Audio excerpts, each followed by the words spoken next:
My fiancé laughed. I put peanuts in your dinner to prove you're faking your allergy. You're just picky. As my throat swelled up, I texted, call 911. Then I handed the EMTs the food sample and filed a police report for assault with a deadly weapon. When the officers arrested him in the ER waiting room, the first sensation was warmth spreading across my tongue.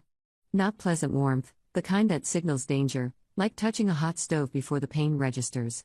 I was 3 bites into the chicken marsala when Derek leaned back in his chair, wine glass dangling from his fingers, wearing an expression I'd never seen before. Pride mixed with something darker. You know what? He swirled the Cabernet, watching me. I'm tired of this charade. My throat began to tighten. The warmth turned to fire. What are you talking about? The words came out strange, thick. I reached for my water glass, but my hand felt disconnected from my body. Derek's smile widened. The allergy thing. The whole I can't eat peanuts drama you've been pulling for attention. He took a slow sip of wine. I ground up some peanut butter and mixed it into the sauce. You've been eating it this whole time, and look, you're fine. The room tilted. I tried to stand, but my legs wouldn't cooperate. My chest constricted like someone was tightening a belt around my ribcage, notch by notch. Derek. I could barely force the word out. My lips were swelling, I could feel them stretching. My EpiPen? Now? He laughed. Actually laughed. Come on, Melissa. Don't be dramatic. You've been eating it for 10 minutes. If you were really allergic, something would have happened by. I couldn't hear the rest. My vision narrowed to a tunnel, darkness creeping in from the edges. I fumbled for my phone on the table, fingers clumsy and thick. My medical alert bracelet gleamed under the dining room light, the engraved warning he'd seen 1,000 times. The phone screen swam before my eyes. I managed to open my messages, type 3 words to my sister, call 911 now. Then I did something that probably saved my life. I grabbed the plate of chicken marsala with shaking hands and dumped it into a clean container from the counter. Sealed it. Even as my airway closed, even as Derek's face shifted from smug to uncertain to terrified, I secured that evidence. Melissa? Melissa, what's happening? Stop being so, oh my gosh. Oh my gosh, I couldn't answer. Couldn't breathe. I crashed to the floor, the container clutched to my chest. Through the haze, I saw Derek on his phone, heard him screaming at the 911 operator, but his words sounded underwater. The last thing I remembered was his voice, no longer laughing, repeating I didn't think, I didn't know, I thought she was lying. Then nothing. I woke up in the ER to the sound of machines beeping and my sister Jennifer's voice cutting through the fog. Could have killed her. What kind of psychopath does this? My throat was raw, like I'd swallowed broken glass. An oxygen mask covered my face. And 4 dripped clear liquid into my arm. Jennifer's face appeared above me, tears streaked and furious. No. Thank God. Don't try to talk. A doctor materialized, checking monitors. Ms. Patterson, you're very lucky. Your sister got emergency services there fast, and you managed to use your EpiPen before you lost consciousness completely. I didn't remember using the EpiPen. Maybe Derek had done that much, at least. The food sample you preserved was brilliant thinking, the doctor continued. The police have it now. They want to speak with you when you're able. Police. Right. Because what Derek did wasn't just cruel, it was criminal. Jennifer squeezed my hand. I brought your laptop and some clothes. You're staying with me when they discharge you. I already called Mom and Dad. They're driving up from Florida tomorrow. I tried to ask about Derek, but she shook her head. He's in the waiting room. Officers are with him. They watched the security footage from your building's hallway camera, and apparently some neighbor heard him admitting what he did while the EMTs were working on you. Her voice dropped to ice. They arrested him an hour ago. Assault with a deadly weapon. The words should have brought satisfaction. Instead, I just felt hollow. 3 years. We've been together 3 years. Engaged for 8 months. I'd loved him, or thought I did. How do you reconcile that with someone who would rather prove you wrong than keep you alive? Update 1, the aftermath. They kept me overnight for observation. By morning, my parents had arrived, my mother's eyes red from crying, my father's jaw set in that dangerous quiet way that meant someone was going to pay. We never liked him, Dad said, which was news to me since they'd seemed thrilled at Christmas when Derek proposed. The detective assigned to my case was a woman named Sarah Chen, mid-40s, with sharp eyes that missed nothing. She sat by my hospital bed with a recorder and notebook. Miss Patterson, I need to ask you some questions about your relationship with Derek Hoffman. I told her everything. How we'd met at a mutual friend's barbecue. How careful I'd always been about my allergy, carrying EpiPens everywhere, asking about ingredients, always checking labels. How Derek had seemed understanding at first. When did his attitude change? Detective Chen asked. I had to think about that. Maybe 6 months ago? He started making comments. Saying I was being paranoid. That restaurants were accommodating my paranoia and it was embarrassing. He'd roll his eyes when I asked servers about cross-contamination. Did he ever accuse you of faking before? Not directly. But he'd make jokes. Last month at his office party, he told people my allergy was convenient because it meant we could never go to that Thai place his ex-girlfriend liked. I swallowed, which hurt. I thought he was just being insensitive. I didn't think he'd actually try to prove you were lying by potentially killing you? Detective Chen's voice was neutral, but her pen moved quickly across the paper. Did Mr. Hoffman have any reason to want to harm you? Financial issues, infidelity, anything like that? No. Nothing like that. We were planning a wedding. She made a note. I reviewed his statement. He claims he didn't believe peanut allergies could be severe.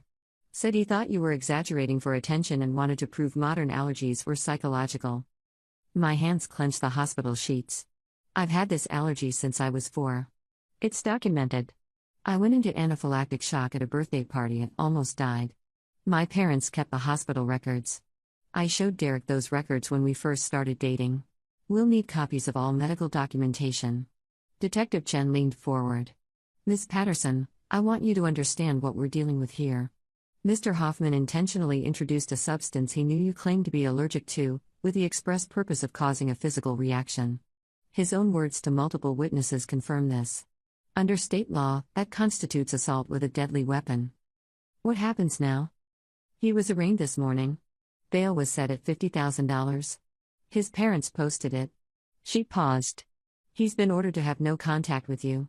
If he attempts to reach out, calls, texts, emails, showing up at your home or work, document everything and call me immediately.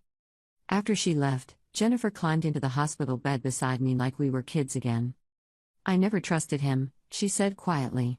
I didn't want to say anything because you seemed happy, but Mel, he always had this attitude like he was smarter than everyone else. Like the rest of us were all idiots and he was the only one who saw the truth. Why didn't you tell me? Would you have listened? Probably not. I'd been in love, or infatuated, or whatever you call it when you ignore red flags because someone's charming and successful and tells you you're beautiful.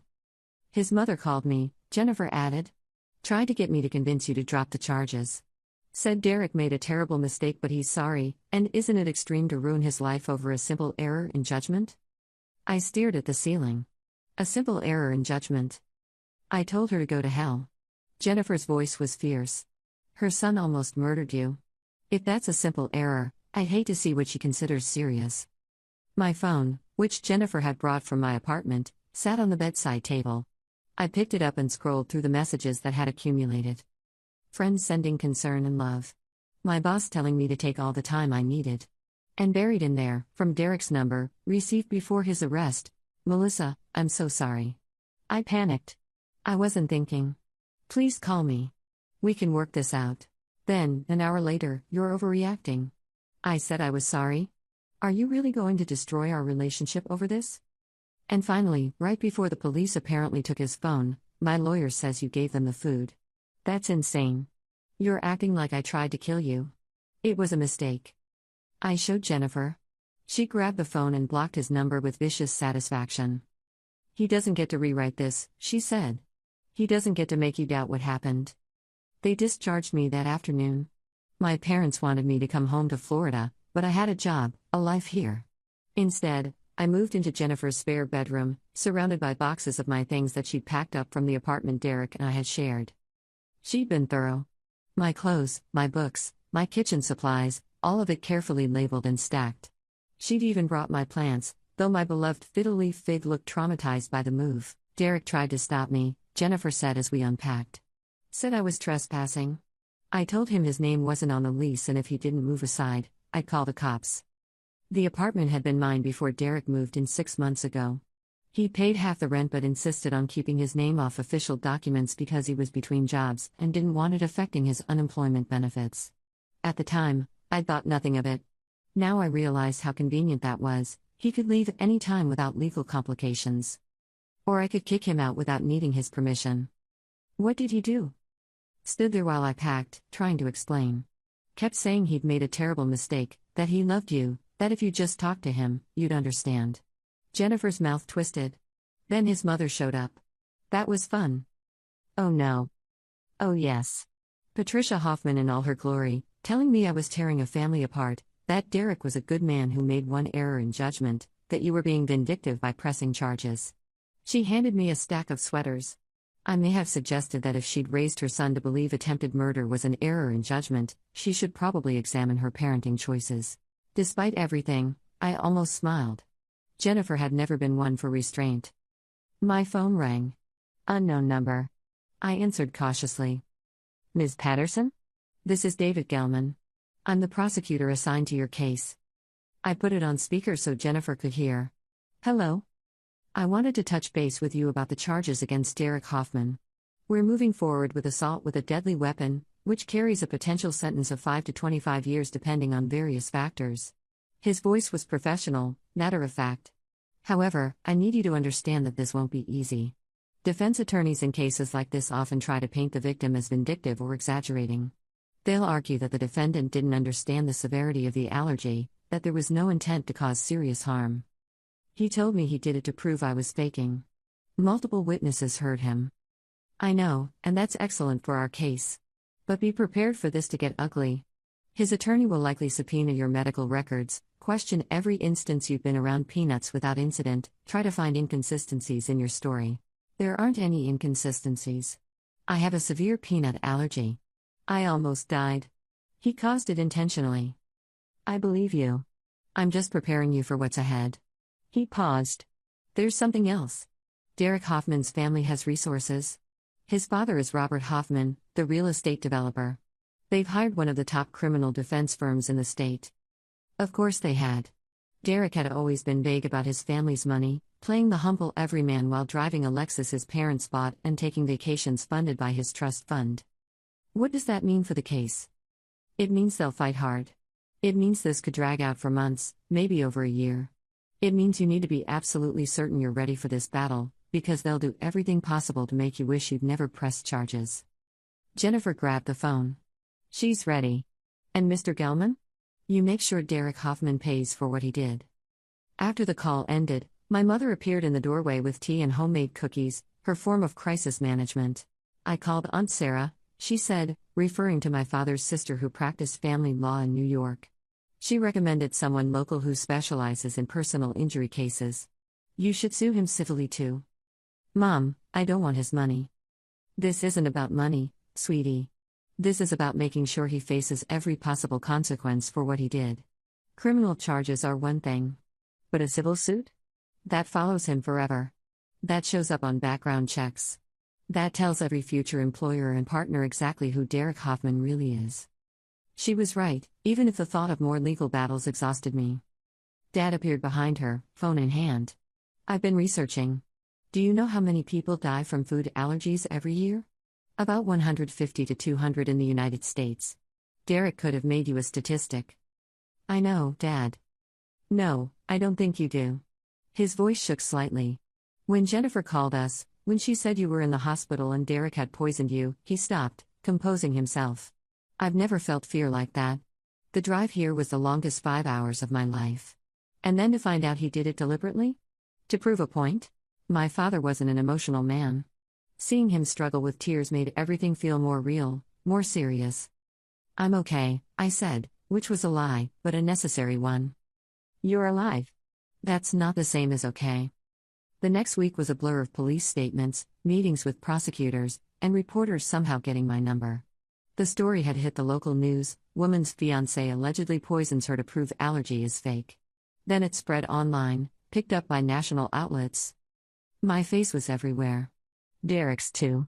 His lawyer issued a statement calling it a tragic misunderstanding and insisting his client never intended harm. I issued my own statement through the prosecutor's office, there is no misunderstanding. Derek Hoffman deliberately poisoned me with a substance he knew could kill me. I want everyone with food allergies to know they are not being dramatic. They are not overreacting. Their lives matter, and anyone who dismisses their medical needs is dangerous. The response was overwhelming. Hundreds of messages from people with allergies, sharing their own stories of partners, family members, and friends who didn't take their conditions seriously. Stories of near-death experiences and close calls. Stories of betrayal and dismissal. One message particularly stuck with me. My ex-boyfriend did something similar with shellfish. He didn't believe me either. I ended up in the ICU, and he told everyone I was being dramatic. Thank you for pressing charges. These people need to face consequences. Another wrote, I'm a nurse, and I see this more often than you'd think. Someone tests an allergy and ends up killing their loved one. Sometimes it's children, which is even worse. You're brave for fighting back. But not everyone was supportive. Derek's friends rallied around him, creating a narrative where I was a vengeful woman destroying a good man's life. His college roommate started a blog claiming I'd always been manipulative, that Derek had confided in him about my controlling behavior and emotional abuse. None of it was true, but truth didn't matter in the court of public opinion. Ignore them, Jennifer advised, watching me scroll through increasingly vicious comments on social media. They're protecting their friend because admitting what he did means admitting they might be capable of the same thing. My therapist, Dr. Morris, who I'd started seeing twice a week, said something similar. People need to believe the world is fair, she explained during one session. That bad things only happen to people who deserve them, or who somehow provoked them. If they admit that Derek nearly killed you for no reason other than his own ego, they have to confront how fragile their own safety is. So I'm supposed to be okay with people calling me a liar? No. You're supposed to understand that their reaction says nothing about you and everything about their own fears. She leaned forward. Melissa, you survived something horrific. Not just the physical trauma, but the betrayal. The man you loved tried to harm you. That's going to take time to process. Time. Everyone kept talking about time, as if enough of it would somehow make this better. Update 2, The Trial and the Truth. 6 months later, I sat in a courthouse wearing a navy dress my mother had insisted was appropriate, watching Derek enter with his legal team. He'd lost weight. His hair was shorter, more professional. He wore a suit I'd never seen before, probably bought specifically for trial. When his eyes met mine across the courtroom, he looked away quickly, but not before I saw something there. Not guilt. Not remorse. Anger. He was angry at me. The trial took 3 weeks. The prosecution built their case methodically, my medical records dating back to childhood, testimony from the EMTs who'd responded to Jennifer's 911 call, the detective's report, statements from witnesses who'd heard Derek's admission. They played the audio from his 911 call. Hearing his voice again after months made my stomach clench. 911, what's your emergency? My fiancé, she's not breathing right. Her face is swelling up. I think she's having an allergic reaction. What is she allergic to, sir? A pause. Then, peanuts. But I didn't, I thought. Sir, does she have an EpiPen? Yes. Yes, I'm getting it. Oh gosh, what have I done? The defense tried to exclude the call, arguing it was prejudicial. The judge allowed it.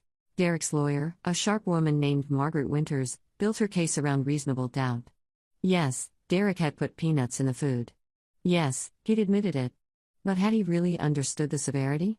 Could he truly be guilty of assault with a deadly weapon when he'd immediately called 911 and helped administer the EpiPen?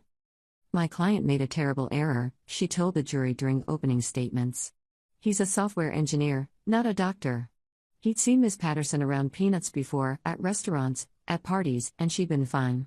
He genuinely believed her allergy was psychological, a form of anxiety rather than a physical condition. He was wrong. Devastatingly wrong. But being wrong isn't the same as being criminal. The problem with that argument was the evidence. The prosecution produced text messages from 3 months before the incident. Derek's messages to his friend Craig. Melissa's allergy thing is so annoying. She makes restaurants bend over backward and half the time I think she's fine. Craig, dude, if she has a real allergy, that's serious. Derek, I don't think she does. I think she read something online and convinced herself. You know how women are about this stuff. Then, more damning, from 2 weeks before he poisoned me. Derek, I'm going to prove Melissa's allergy is fake. Craig, how? Derek, haven't figured it out yet. But I'm tired of planning my life around her imaginary illness. The defense tried to contextualize it. People say things they don't mean in private messages. Frustration doesn't equal intent to harm. But then the prosecution called Craig himself to the stand. He looked uncomfortable in his suit, avoiding Derek's eyes as he was sworn in. Mr. Peterson, did the defendant ever discuss Ms. Patterson's peanut allergy with you? Yes. Multiple times. What did he say? Craig shifted. He thought she was faking. He said she was using it to control their social life, to get attention. Did he ever express intent to test this theory? Yeah. About a month before it happened, we were at a bar, and he'd had a few drinks. He said he was going to slip some peanut oil into her food and prove she was lying. I told him that was crazy, that even if he was right, it was a violation of trust. He laughed it off. Did you believe he was serious? I didn't want to believe it. But after what happened, Craig looked at me, and there was genuine remorse in his face. I should have warned her. I'm sorry. The defense tried to recover during cross-examination, suggesting Craig was misremembering or misinterpreting Derek's jokes. But the damage was done. Then came my testimony. Walking to the stand felt surreal. I'd rehearsed this with the prosecutor, gone over every question, prepared for every possible attack. But sitting there, with Derek's eyes boring into me and 12 strangers deciding my truth, was different. The prosecutor took me through that night step by step. Making dinner together, how Derek had insisted on preparing the sauce while I set the table. The first bite. The taste that seemed slightly off, but not enough to alarm me. Then Derek's words, I put peanuts in your dinner to prove you're faking your allergy. What did you feel in that moment? The prosecutor asked. Terror. Betrayal. And then just pure survival instinct. I knew I was going into anaphylaxis. I knew I had maybe minutes before my airway closed completely. Why did you preserve the food sample? Because even while I was dying, I understood what he'd done. It wasn't an accident. It wasn't a mistake. He tried to prove me wrong, and instead he proved he was willing to risk my life for his ego. I looked directly at Derek. I wanted evidence. I wanted him held accountable. Margaret Winters approached for cross-examination with a sympathetic expression that didn't reach her eyes. Ms. Patterson, I'm sorry for what you went through. But I need to ask, have you ever been around peanuts or peanut products with Mr. Hoffman without incident? No. I'm extremely careful. Never? In 3 years, you never accidentally encountered peanuts? I've had close calls. Cross-contamination at restaurants once or twice. Minor reactions that I controlled with antihistamines. Nothing like what Derek did. But you've been around peanuts and survived. With immediate medical intervention, yes. So it's possible Derek saw these incidents and thought your allergy wasn't as severe as you claimed? The prosecutor objected before I could answer. Speculation. The judge sustained it, but the seed was planted. Winters continued. Ms. Patterson, isn't it true that you and Mr. Hoffman had been arguing about wedding costs? We discussed budget concerns, yes. And isn't it true that you wanted a wedding that cost approximately $60,000, while Mr. Hoffman felt that was excessive? We had different opinions on some details. Did those disagreements cause tension in your relationship? I saw where she was going. She wanted the jury to think I was vindictive, that I'd seized on the allergy incident as an excuse to punish Derek for other relationship issues. Our relationship had normal tensions. Nothing that would make me falsely accuse someone of trying to kill me. But you are accusing him of attempted murder. No. The state is charging him with assault with a deadly weapon. I'm simply telling the truth about what he did. The cross-examination went on for 2 hours. She picked at every detail, suggested alternate interpretations, tried to make me seem oversensitive or dishonest. By the end, I was exhausted. But I'd held firm. Derek didn't testify. His lawyers advised against it, probably because they knew the prosecution would destroy him.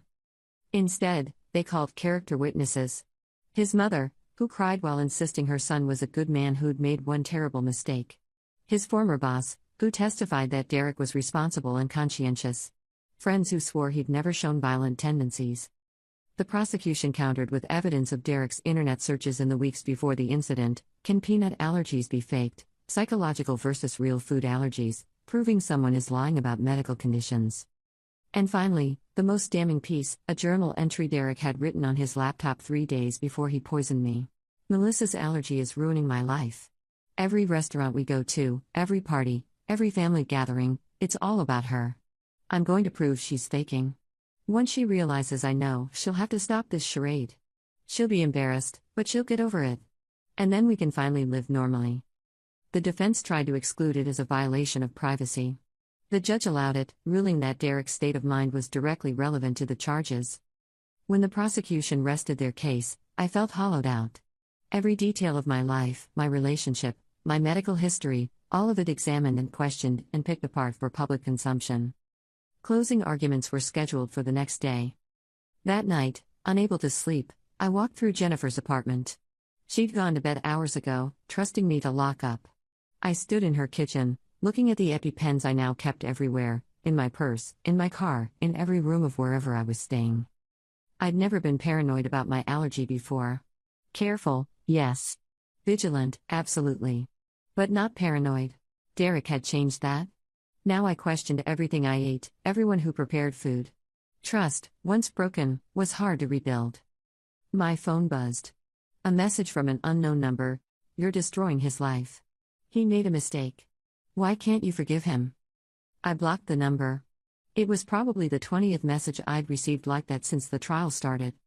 But mixed in with the hate were messages of support. From allergy advocacy groups. From other survivors. From people who saw themselves in my story and wanted me to know I wasn't alone. Those messages kept me going. The jury deliberated for 6 hours.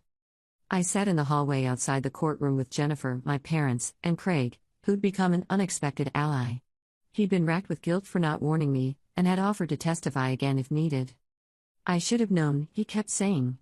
The signs were there. "You're not responsible for Derek's choices," I told him, though part of me wondered what would have happened if he'd spoken up. When the court officer announced the jury had reached a verdict, my heart felt like it might explode. We filed back into the courtroom. Derek looked pale, his mother gripping his hand. His father sat stone-faced behind them. The jury foreman stood. "In the case of the state versus Derek Hoffman, on the charge of assault with a deadly weapon, we find the defendant guilty." The courtroom erupted. Derek's mother sobbed. His lawyer immediately moved to set aside the verdict. The judge denied it. Jennifer grabbed my hand so hard it hurt. My mother was crying. My father nodded once, satisfied. Derek turned to look at me, and the anger I'd seen before had transformed into something else. Disbelief? He truly thought he'd get away with it, that his privilege and his lawyers and his justifications would be enough. Sentencing was set for 4 weeks later. During those 4 weeks, the media attention intensified. Food allergy advocacy groups made me a spokesperson, asking me to speak at events and share my story. I did one interview, with a national news outlet, where I talked about the importance of believing people about their medical conditions. "This isn't just about allergies," I said during the interview. "It's about respect. It's about understanding that you don't get to decide what's real about someone else's body." Derek didn't believe me, and he nearly killed me because of it. How many other people are out there, doubting their partners, their children, their friends? How many more incidents have to happen before we take this seriously? The interview went viral. Suddenly I wasn't just Melissa Patterson, victim. I was Melissa Patterson, advocate. Derek's sentencing hearing was shorter than the trial. His lawyers argued for leniency, pointing to his lack of criminal history, his remorse, which I'd never actually seen, his potential for rehabilitation. The prosecutor argued for the maximum sentence, citing the premeditation, the deliberate nature of the crime, the potential for death. The judge split the difference. 10 years in prison, with parole eligibility after 5. "Mr. Hoffman," the judge said, looking at Derek directly, "you made a choice to harm someone you claim to love. You didn't make a mistake. You didn't have a momentary lapse in judgment. You planned this. You executed it. And when confronted with the consequences, your first instinct was to blame the victim. This court cannot and will not excuse that behavior. This sentence reflects the severity of your actions and serves as a warning to anyone who might minimize the seriousness of food allergies." Derek was led away in handcuffs. His mother screamed that it was unjust. His father stared straight ahead, expressionless. I felt nothing. Not satisfaction, not vindication. Just exhaustion. Outside the courthouse, reporters swarmed. I made a brief statement, thanking the prosecution, the jury, and everyone who'd supported me. Then I went home, to Jennifer's apartment, which had become home over the past months, and slept for 14 hours. The civil suit took another 8 months. Derek's family fought hard, but the criminal conviction made everything easier. Their lawyers eventually advised settlement.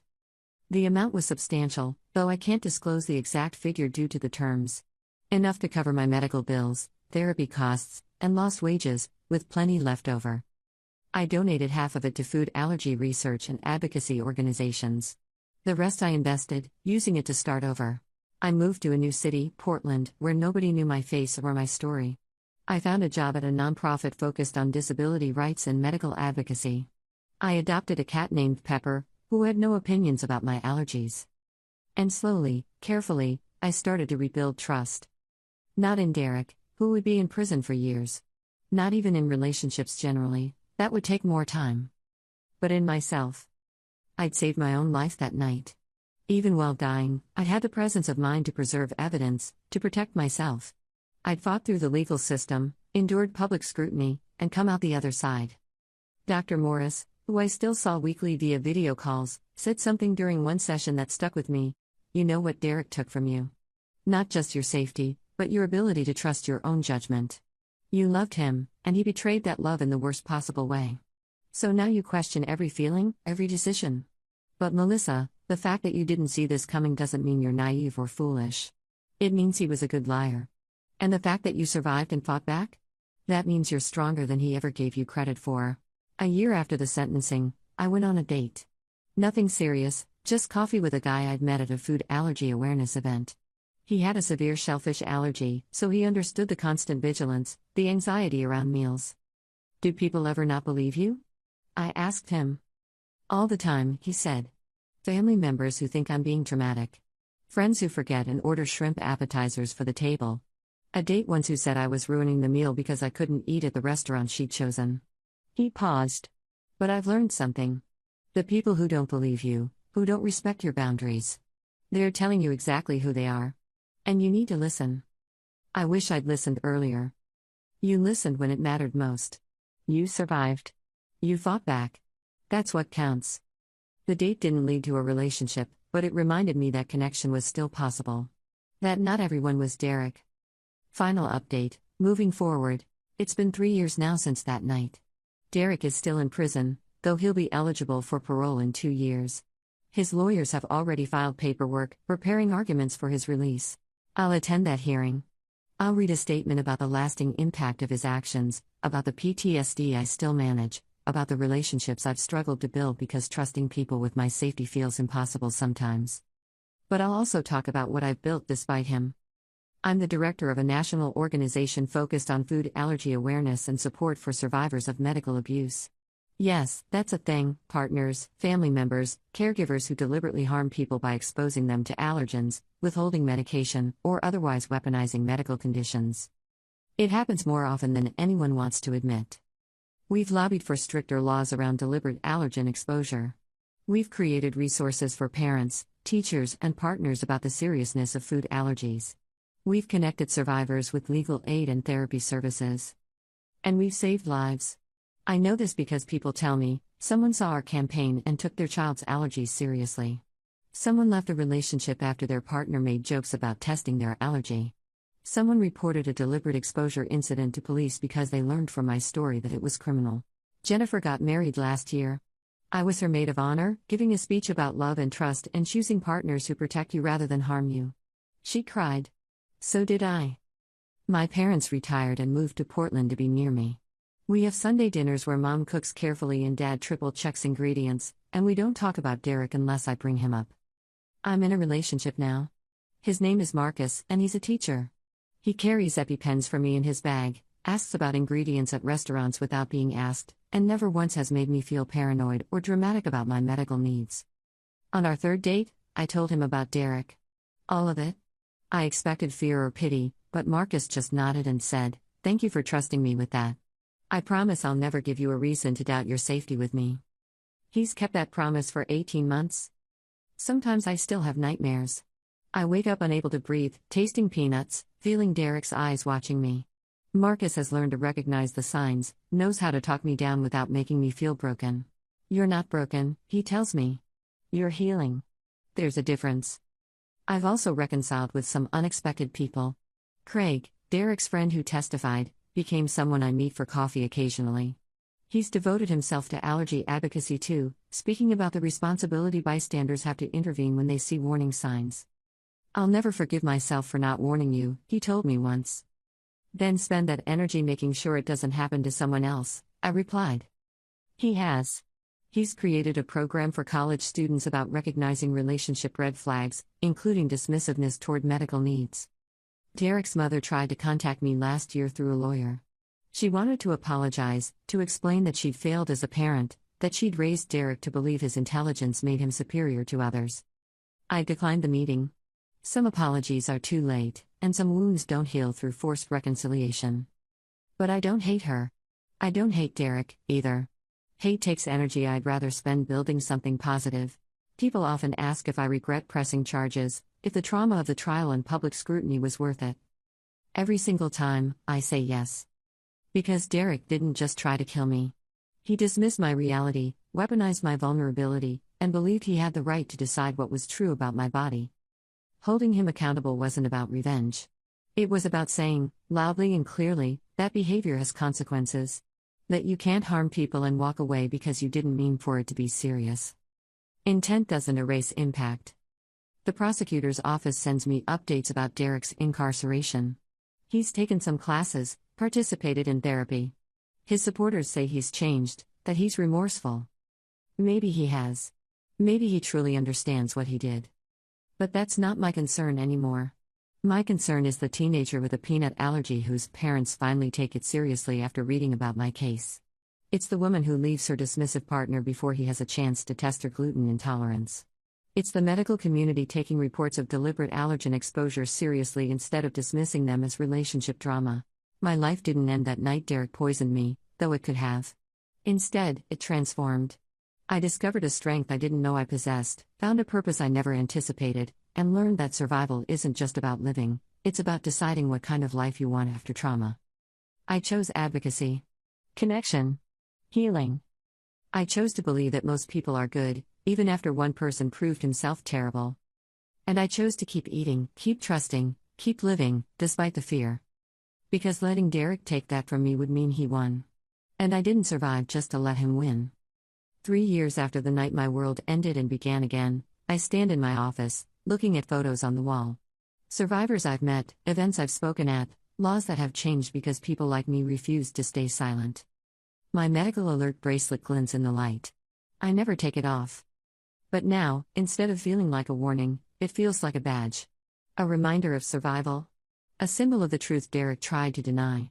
I have a severe peanut allergy. It almost killed me. And then it saved me, by showing me exactly who Derek was before I married him, before we had children, before his dismissiveness could do even more damage. In a twisted way, that night was a gift. A horrible, traumatic gift that forced me to see the truth and find my strength. I wouldn't choose to go through it again. But I wouldn't undo the person it made me, either. That's the complicated reality of survival. You can hate what happened while being grateful for who you became because of it. And maybe that's the real victory, not Derek's imprisonment or the money or even the advocacy work, but the fact that I'm still here, still fighting, still believing in a world where people protect each other instead of harm each other. Still believing that love should never require you to risk your life to prove your truth. Last month, something happened that reminded me why all of this mattered. I was giving a presentation at a medical conference about recognizing deliberate medical harm in relationships. The audience was mostly healthcare providers, doctors, nurses, EMTs, people who often find themselves on the front lines of these situations without realizing it. After my talk, a young woman approached me. She couldn't have been more than 25, with nervous hands and eyes that wouldn't quite meet mine. "Ms. Patterson? I'm Emily. I'm a pediatric nurse and I need to tell you something." We found a quiet corner in the conference hall. Emily twisted her hospital ID badge around her fingers as she spoke. 6 months ago, we had a patient come in. 7-year-old boy with a severe dairy allergy.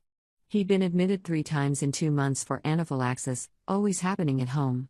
The parents seemed concerned, cooperative. Everything looked normal. She took a shaky breath. But something felt off to me. The mother was almost too calm, too knowledgeable about the symptoms. And the father seemed genuinely confused each time, like he couldn't understand how it kept happening. I stayed quiet, letting her continue. I started documenting everything. times, dates, who was present during each incident. And I noticed a pattern: it only happened when the mother was alone with him. Never when the father was home, never at school, never at grandparents' houses. Emily's voice dropped. I reported it to our social worker. She investigated it and found out the mother had been deliberately giving him dairy products. She wanted attention, wanted to be seen as the devoted mother caring for a sick child. Munchausen by proxy, I said quietly. Yes. But here's the thing, I almost didn't report it. I second-guessed myself constantly. What if I was wrong? What if I was overreacting? What if I destroyed a family over my suspicions? Emily finally looked at me. Then I remembered your story. How you preserved evidence even while you were dying. How you didn't let anyone convince you that what happened wasn't serious. If you could do that for yourself, I could do it for a child who couldn't protect himself. My throat tightened. What happened to the boy? He's with his father and paternal grandparents now. The mother is facing criminal charges. And he hasn't had a single allergic reaction in 6 months. Emily's eyes filled with tears. I saved his life because you taught me that believing victims matters.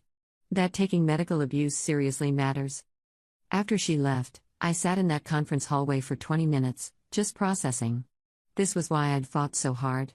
Not just for myself, but for every Emily who needed permission to trust her instincts. For every child who couldn't advocate for themselves. For every person whose reality was dismissed by someone who should have protected them. The ripple effects of speaking up were wider than I'd ever imagined. That conversation stayed with me through the following weeks. I thought about it when I testified before a state legislative committee about proposed laws requiring mandatory reporting of suspected deliberate allergen exposure. I thought about it when I trained restaurant staff on the difference between accommodation and life-saving intervention. I thought about it when I woke up from nightmares, Marcus's hand steady on my shoulder. "You're changing things," he told me one evening as we prepared dinner together in our apartment. Yes, our apartment now, a space we'd chosen together. Real, measurable change. Sometimes it doesn't feel like enough. Because you're measuring impact in lives saved, and you can't always see those. He chopped vegetables with careful precision, keeping the cutting board far from where I worked. But think about it this way: how many people has Emily helped because you helped her? How many patients will those doctors you trained recognize and protect? It multiplies outward. He was right, though the weight of it sometimes felt crushing. Every story shared with me, every message from a survivor, every thank you from a parent whose child was taken seriously because of awareness campaigns we'd run, they reminded me that trauma could transform into purpose. But transformation didn't mean the trauma disappeared. Dr. Morris and I had discussed this extensively. "You're allowed to still be healing while helping others heal," she'd said. In fact, the two often work together. Just make sure you're not running from your own pain by drowning yourself in everyone else's. I tried to maintain that balance. Some days were easier than others. There were still moments when someone's casual dismissal of food allergies, oh, those didn't exist when I was a kid, made my chest tighten with rage. Still times when I saw peanut butter and felt my throat close in phantom memory. Still nights when I couldn't eat anything I hadn't prepared myself because the paranoia was too strong. Jennifer understood this better than most. She'd been there through all of it: the trial, the recovery, the slow rebuilding of my life. Last year, when I had a panic attack at her wedding reception because someone brought cookies with unlabeled ingredients, she didn't make me feel foolish. She just took me outside, sat with me while I breathed through it, and then had the caterer verify every ingredient in every dish before I ate anything. "You don't have to apologize for trauma responses," she'd said firmly. "Anyone who expects you to be over it by now doesn't understand how this works." My parents had learned this too. They'd initially struggled with their own anger, wanting me to be okay so they could stop worrying. But therapy, both individual and family sessions, had helped them understand that my healing wasn't linear. That I could be strong and successful and still have moments of weakness. "You're not weak," my father had said during one particularly emotional family dinner. "You're human. What happened to you would break most people. The fact that you got up and kept going? That's not weakness. That's the opposite." Those words carried me through difficult days. The second anniversary of founding the organization brought unexpected recognition. We were profiled in several major publications, and I was invited to speak at the United Nations about medical abuse as a human rights issue. Standing at that podium, looking out at representatives from countries around the world, I thought about the girl I'd been before Derek. Quieter, less certain, more willing to minimize her own needs to keep the peace. That version of me would never have imagined this moment. Medical abuse thrives in silence, I told the assembly. It persists because victims are taught to doubt themselves, because perpetrators face minimal consequences, because society dismisses these incidents as personal matters rather than criminal acts. But when we shine light on these patterns, when we name them and prosecute them and refuse to look away, we save lives. The speech was translated into dozens of languages, broadcast to millions of people. My inbox overflowed with messages from survivors worldwide, each one a reminder of how universal this problem was. A woman in India whose mother-in-law deliberately exposed her to shellfish, claiming it would cure her weakness. A man in Australia whose partner had hidden his insulin, insisting his diabetes was manageable through diet alone. A teenager in Brazil whose coach had given her supplements containing ingredients she was allergic to, believing it would toughen her up. Different countries, different cultures, same fundamental violation, someone deciding they knew better about another person's body and using that arrogance as permission to cause harm. The organization hired staff to handle the volume of requests for help. We developed protocols for different types of medical abuse, created safety planning resources, established legal aid funds. What had started as my personal mission had become a movement. But I never forgot where it began, on a kitchen floor, throat closing, Derek's voice still echoing with cruel laughter. That memory fueled everything I built. Not with hatred, but with determination that no one else should have to fight alone the way I had. Marcus and I talked about the future sometimes. Marriage, maybe. Children, possibly, though the idea of pregnancy with my medical history brought complicated feelings. We don't have to decide now, he'd say. We don't have to follow anyone's timeline but our own. That patience was one of the things I loved most about him. He understood that trust, once shattered, had to be rebuilt piece by careful piece. That rushing me would only set us back. Sometimes I wonder if I'll ever fully trust again, I admitted one night. Trust isn't binary, Marcus replied. It's not something you either have or don't have. It's something you practice, every day, in small ways. And you do trust me, maybe not completely yet, but more than you did 6 months ago. That's progress. He was right. 6 months ago, I'd insisted on preparing all my own food, even when eating at his place. Now I could watch him cook and not feel the need to supervise every ingredient. Small victories, but victories nonetheless. The relationship wasn't perfect. We had arguments, disagreements, moments of friction. But the crucial difference was how we handled conflict. Marcus never dismissed my concerns, never made me feel dramatic, never suggested my feelings were invalid. When I told him I needed him to keep certain foods out of the apartment entirely, not just peanuts, but anything that triggered memories, he agreed immediately. When I asked him to take a food safety course so I could feel more secure, he enrolled the next day. When I had setbacks, when the PTSD flared and I withdrew, he gave me space while making sure I knew he wasn't leaving. I'm here, he'd say simply. However long it takes, I'm here. Those words meant more than any grand gesture could. A word of hope. If you're reading this and you recognize yourself in my story, if someone in your life dismisses your medical needs, mocks your boundaries, or makes you feel paranoid for protecting yourself, please hear me, you are not overreacting. Your safety matters. Your reality is valid. And if the worst happens, if someone harms you the way Derek harmed me, know that you can survive it. You can fight back. You can rebuild. The people who love you will believe you. The right partner will protect you. And your voice, your story, your truth, they have power. Don't let anyone convince you otherwise. You deserve to be believed. You deserve to be safe. You deserve to be loved by people who see your vulnerability as something to protect, not exploit. And if you're struggling to believe that right now, believe this: I see you. I believe you. And you are stronger than you know.